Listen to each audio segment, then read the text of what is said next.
Hi guys, तो कैसे हैं आप लोग। वापस से मैं रजनीश अग्रवाल आ गया हूँ एक बड़े ही धमाकेदार वीडियो के साथ। आज ऐसी बातें बताने वाला हूँ कि मतलब ई कॉमर्स इंडस्ट्री में अभी जो चल रहा है ना, लिटरली जो चल रहा है, मतलब मेरे जितने भी भाई बहन जो भी इस ई कॉमर्स ऑनलाइन बिजनेस में जो भी काम कर रहे हैं, मतलब संभल जाऊँ। मैं ऐसी ऐसी चीज़ें बताने वाला हूँ आज वीडियो में कि हालांकि आप लोगों को भी पता होगा, लेकिन फिर भी आप लोग बिजनेस कर रहे हैं तो मैं उनको और क्लियर करके आप लोगों को बताऊंगा। जैसा कि आप सब लोग जानते हैं कि अपने इंडिया में जो भी मेजर ई कॉमर्स ब्रांड्स हैं, जो भी बिग मार्केट प्लेसेस हैं, उनमें से 3 ही ज़्यादा फेमस है। सबसे नंबर 1 पे है अमेजन, सेकंड फ्लिपकार्ट और थर्ड मीशो। और जो भी लोग मोस्टली ऑनलाइन अगर अपने प्रोडक्ट सेल कर रहे हैं तो इन्हीं 3 प्लेटफॉर्म्स पे सेल कर रहे होंगे, अमेजन, फ्लिपकार्ट और मीशो पे। लेकिन लिटरली गाइज अभी मतलब इतनी बुरी हालत चल रही है ना ई कॉमर्स की, इंडियन ई कॉमर्स की, कि कुछ भी इस पे काम करना मेरे को नहीं लगता अभी के लिए सही है। मतलब हर प्लेटफॉर्म में मतलब इतनी नेगेटिविटी है कि मतलब मैं आप लोगों को बता नहीं सकता। मैं आप लोगों के साथ ऐसे ऐसे पॉइंट शेयर करूंगा कि आप बहुत उनको ध्यान से सुनिएगा और समझिएगा। सबसे पहले अपन प्लेटफॉर्म की बात करते हैं, जैसे मीशो की। तो मीशो में आजकल क्या हो रहा है गाइस, इतनी ज़्यादा फेक रिटर्न्स आ रही है। मतलब ऑलमोस्ट पहले तो ऑर्डर्स आ रहे नहीं, और आ रहे हैं उसमें से मोर देन 50% ऑर्डर्स आरटीओ और कस्टमर रिटर्न आ रहे हैं। आरटीओ मतलब कोरियर रिटर्न जो रास्ते से वापस आ रहे हैं, और बाकी कस्टमर। मतलब आप लोगों को लगता है कि मीशो आरटीओ पे कोई चार्जेस नहीं लेता, लेकिन आप लोग समझिए, अगर आपने 10 पैकेट भेजे उसमें से 7 अगर आरटीओ आ गए तो भी आपने कुछ नहीं कमाया। क्यों? आपके लेबर के चार्जेस वेस्ट हो गए, आपके जो उस पर पैकिंग चार्जेस लगे वो वेस्ट हो गए। मे बी प्रोडक्ट चोरी हो सकता है, मे बी वो डैमेज आ जाए, तो वहाँ काफ़ी सारे लॉसेज होते हैं। और अगर जिस प्लेटफॉर्म पे मोर देन ए रेशियो, फिक्स जो रेशियो होता है उससे ज़्यादा अगर कस्टमर या कोरियर रिटर्न आ रहे हैं ना, तो मेरे हिसाब से वहाँ पे तो काम करना बिल्कुल भी सही नहीं है। तो ये बहुत बड़ा स्कैम चल रहा है कि मतलब फेक रिटर्न्स, फेक ऑर्डर्स आ रहे हैं। दूसरी चीज़ मीशो की जो सबसे ज़्यादा अभी दिक्कत चल रही है ना, मतलब वो अपने आप एडवर्टाइजमेंट चला रहा है। गाइज आई डोंट नो आप लोगों के साथ हुआ है नहीं हुआ, लेकिन लिटरली मैं बता रहा हूँ कि मेरे कई सेलर्स के साथ ऐसा हुआ है कि उनके ऑटोमेटिक एडवर्टाइजमेंट चल गए हैं प्लेटफॉर्म्स के अंदर। तो आप लोगों से भी मेरी रिक्वेस्ट है कि एक बार अपने एडवर्टाइजमेंट पैनल में जाके चेक कर लीजिए कि वहाँ कोई ऐड तो रन नहीं हो रहा ना। मतलब ये कितनी गलत बात है कि सेलर्स का बिना कंसेंट लिए एक प्लेटफॉर्म है जो एडवर्टाइजमेंट चला रहा है। तो ये बहुत गलत चीज़ है, और ये भी एक स्कैम ही है। तीसरी जो सबसे गलत चीज़ हो रही है इस पे, वो है कि जितने मतलब पैकेट दिखाता है कि जैसे रिटर्न्स का जो इसका टैब है उसमें ये दिखाता है कि भाई आपको इतने पैकेट आज डिलीवर्ड हो गए, और आप आपके रिटर्न जो आपने रिसीव किए उससे अगर आप उसको मैच करोगे तो मतलब बहुत कम रिटर्न डिलीवर्ड हो रहे हैं इन कंपैरिजन टू जो वहाँ पे दिखा रहा है। और अगर आप उनसे पीओडी मांगेंगे तो वो आपको बोलते थे कि हमने तो डिजिटल पीओडी दे दी। डिजिटल पीओडी मतलब हमने तो आपको ओटीपी दे दिया था। तो गाइज मैं आपसे रिक्वेस्ट कर रहा हूँ कि जब भी आपके पास डिलीवरी बॉय रिटर्न को डिलीवर्ड करने आए तो आप उससे फिजिकल प्रूफ ऑफ डिलीवरी मतलब फिजिकल पीओडी मांगे। वो एक अपनी पेपर की शीट लेके आएगा, जो आपको रिटर्न देगा उसके अंदर वो रिटर्न्स मेंशन होनी चाहिए, फिर आप आपकी स्टैम्प लगाएंगे और उसको बोलते हैं फिजिकल डिलीवरी। अगर आप सिर्फ ओटीपी बेस्ड काम कर रहे हैं तो सपोज आपके पास रिटर्न तो आनी कोई और थी और कोरियर बॉय आपको कोई और दे गया, तो आपको कैसे पता चलेगा कि मेरा यही पार्सल आना था। इसलिए मैं सबसे रिक्वेस्ट कर रहा हूँ कि फिजिकल डिलीवरी जिस भी प्लेटफॉर्म्स पे आप लोग काम कर रहे हैं वहां पे आप लोग लेना चालू कर दें।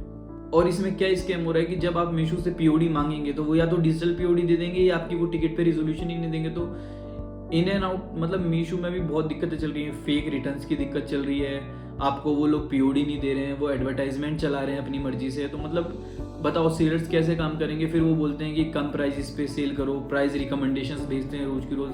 तो ये मीशो इन एंड आउट मेरे को नहीं लगता है कि इस पे कोई भी अर्निंग ढंग से कर सकता है, क्योंकि इस पे अगर ज़्यादा अमाउंट का अपन प्रोडक्ट सेल करेंगे तो इस पे वैसे सेल नहीं होता, क्योंकि इस पे जो थोड़ा सा परचेजिंग ऑफ क्राउड है वो थोड़ा सा लो वाला सेगमेंट वाला है, कि जो मतलब थोड़े से चीप प्रोडक्ट्स में ज़्यादा परचेजिंग करते हैं। दूसरी बात गाइज अपन यहाँ पे करते हैं फ्लिपकार्ट की। तो फ्लिपकार्ट के बारे में तो मैं आप लोगों को बता ही नहीं सकता। अभी जो हाल फ्लिपकार्ट का है, मतलब मेरे को 7 साल हो गए गाइज काम करते। मैंने मेरी लाइफ में इतनी ज़्यादा इरेगुलरिटीज किसी भी प्लेटफॉर्म पे नहीं देखी। मतलब कुछ भी चीज़ें जेन्युइन नहीं हो रही। आप कुछ भी चीज़ का प्रूफ मांगोगे तो वो दे नहीं रहे, टिकट का वो रेजोल्यूशन दे नहीं रहे। मतलब फ्लिपकार्ट तो सबसे ज़्यादा, मतलब अगर अभी आप बोलेंगे तो मतलब मैं वो शब्द यूज़ नहीं कर सकता यहाँ, लेकिन वो तो बिल्कुल मतलब ये चाहता है कि कैसे ना कैसे सेलर से कितना ज़्यादा पैसा लिया जाए। मतलब वो तो बिल्कुल सिर्फ और सिर्फ पैसे लेने के चक्कर में, अगर लिटरली बोल रहा हूँ गाइस कि अगर आप लोग अपने ऑर्डर्स का रिकंसाइल नहीं करते, आप लोग ये नहीं देखते कि किसका पेमेंट आया किसका नहीं आया, मैं आपको दावे के साथ कह रहा हूँ जिस भी दिन आप हिसाब लगाएंगे ना कि हमने 10,000 रुपये से बिजनेस चालू करा था, और आज हमारे पास क्या है, आप लिटरली बता रहा हूँ लॉस में ही जाओगे। अभी तो आप लोगों का रोटेशन चलता रहता है, इसलिए आपको लोगों को लग रहा है कि चलो कुछ अर्निंग हो रही है, लेकिन आप सो एंड सो कंप्लीट हिसाब लगाने बैठ गए ना गाइस, तो लिटरली बता रहा हूँ फ्लिपकार्ट पे तो बहुत बुरी हालत है। और अभी मैं सबको यही सजेस्ट कर रहा हूँ, अगर जो भी मेरा ये वीडियो देख रहा है उनसे ये रिक्वेस्ट करूँगा कि 1-2 महीने अगर थोड़ा सा आप स्लो डाउन हो सके तो एक बार स्लो डाउन हो जाइए, चीज़ें समझिए, मार्केट को देखिए, क्योंकि अभी रिसेशन का भी टाइम चल रहा है, महंगाई भी काफ़ी ज़्यादा बढ़ गई और बेफालतू की लोग परचेजिंग भी नहीं कर रहे। तो थोड़ा सा बैठ के देखिए इन कंपनियों को, तो क्या है कि अपना पैसा निकालना है कैसे भी करके, तो वो तो बहुत ज़्यादा लॉस आपको दे देंगी अगर आप लोग नहीं संभलते हैं तो। जैसे फ्लिपकार्ट पे भी क्या स्कैम्स चल रहे हैं कि उसमें भी फेक रिटर्न्स आ रहे हैं, बहुत ज़्यादा कस्टमर रिटर्न्स आ रहे हैं। दूसरी चीज़ कि वो अगर रिटर्न्स गलत आ रहे हैं तो उसका क्लेम देते ही नहीं है, मतलब आप कितना भी क्लेम ले लीजिए, अगर 10 आप क्लेम लेंगे तो वो नो के नो क्लेम आपके फेल कर देंगे। दूसरा, उनके पास कॉल आता रहता है आप लोगों के पास, उनके एग्जीक्यूटिव्स का, कि सर हमारे इस प्रमोशन में ऑप्ट इन कर दीजिए, इसमें ऐड चला दीजिए। तो मतलब उनका भी इन एंड आउट क्या है मोटो कि आप लोग कैसे किसी प्रोडक्ट को सस्ता बेचिए। अब आप लोग जनरली एक चीज़ का हिसाब लगाइए कि दिन भर दिन महंगाई बढ़ रही है, हर चीज़ की वैल्यू बढ़ रही है, तो ये इन ई कॉमर्स वालों, इन प्लेटफॉर्म्स वालों को ये नहीं समझ में आ रहा कि एक सेलर है वो कैसे सस्ता कर सकता है, उसको भी तो अपनी प्राइसेस बढ़ानी पड़ेगी। और गाइस आप 1 रुपया भी यहाँ बढ़ा दोगे ना, 1 रुपया भी, मात्र 1 रुपये, तो आपकी पूरी की पूरी सेल डिक्रीज हो जाएगी। इतनी बुरी हालत है अभी फ्लिपकार्ट के, मीशो के, इनके ऊपर एडवर्टाइजमेंट चला दो, ऑप्ट इन कर दो, बस इनका यही सिस्टम है पूरा।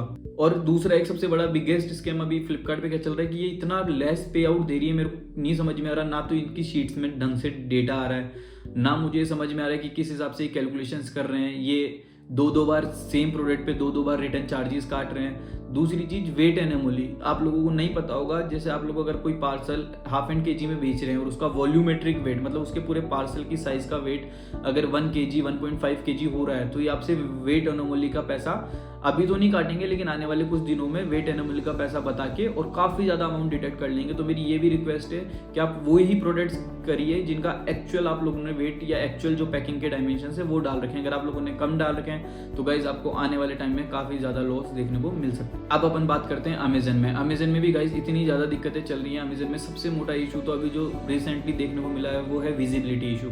अब आपको विजिबिलिटी नहीं मिलेगी तो आपके ऑर्डर्स या सेल कैसे जनरेट होगी।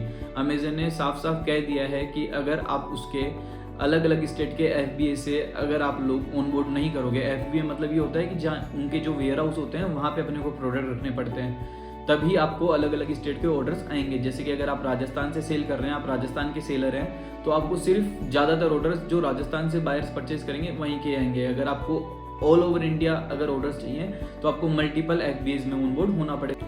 और जो उसका सिस्टम है ऑनबोर्ड होने का वो बहुत टिपिकल सा होता है, मतलब कि इजीली आप लोग ऑनबोर्ड नहीं हो सकते, उसमें टाइम भी लगता है, फिर उस स्टेट का GST नंबर भी लेना पड़ता है। तो मतलब ये लोग चाहते हैं कि मतलब पहले जो आज से 5 साल पहले जो ई-कॉमर्स का बिजनेस हुआ करता था और आज की डेट में मतलब सबसे ज़्यादा इम्पैक्ट तो पड़ा है आफ्टर कोविड। जो इम्पैक्ट पड़ा है ना, मतलब आज की डेट में जो इम्पैक्ट पड़ा है, मेरे को नहीं लगता कि अब ये ऑनलाइन बिजनेस हर किसी के लिए बचा है। तो गाइस आई डोंट नो 2023 में इसका क्या रिस्पॉन्स रहने वाला है, लेकिन अभी रिसेंटली आफ्टर दिवाली सेल ये सब ने इन्होंने अपनी पॉलिसीज़ में चेंज कर दिया है, कमीशन को बढ़ा दिया है। ये आपसे हिडन चार्जेस इतने ज़्यादा डिटेक्ट कर रहे हैं, अगर आप लोग रिकंसाइल नहीं कर रहे हैं तो मैं आपको गारंटी के साथ बोल सकता हूँ कि आप लोग लॉस में जा सकते हैं। इसलिए थोड़ा सा संभल जाइए, थोड़ा सा रुक जाइए, अपने प्रोडक्ट के अंदर थोड़ा सा मार्जिन आपका इंक्रीज कर दीजिए। जो मिसलेनियस एक्सपेंडिचर है वो आप थोड़े कम कर दीजिए। देखिए आपको जितनी स्टाफ की रिक्वायरमेंट है उतनी रखिए, और अभी ऑनलाइन काम के चक्कर में कोई नया एक्सपेंडिचर कुछ भी मत करिए,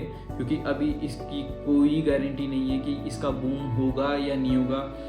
मतलब ये माना जाता है ई-कॉमर्स में कि जो अगस्त सितंबर से लेके जो फरवरी तक का पीरियड होता है उसको सीजन बोलते हैं, मतलब अभी सीजन का टाइम है, अभी ऑर्डर्स काफ़ी अच्छे आएंगे। लेकिन लिटरली बता रहा हूँ कि आफ्टर दिवाली 1/4 काम हो गया सेलर्स के पास। तो बताइए कि कोई इंसान कैसे काम करेगा जब उसका कांस्टेंट ग्राफ ही नहीं रहेगा। आज 100 ऑर्डर है तो आज बिल्कुल 1 ऑर्डर 2 ऑर्डर ऐसे, तो बिल्कुल इस पे मेरे को नहीं पता अभी तो क्या सिस्टम है। मैं आने वाले टाइम पे और वीडियोस लेके आऊँगा, जितनी मेरे से हेल्प हो पाएगी हेल्प करूँगा। अगर आप लोगों को मेरा कंटेंट अच्छा लगा, मेरी बातें अगर सही लगी, कुछ जेन्युइन लगा, तो आप मेरे चैनल को सब्सक्राइब भी कर सकते हैं। Thank you. और ऐसे ही मैं इन्फॉर्मेटिव वीडियोस आप लोगों के लिए लेके आता रहूँगा। Thank you so much.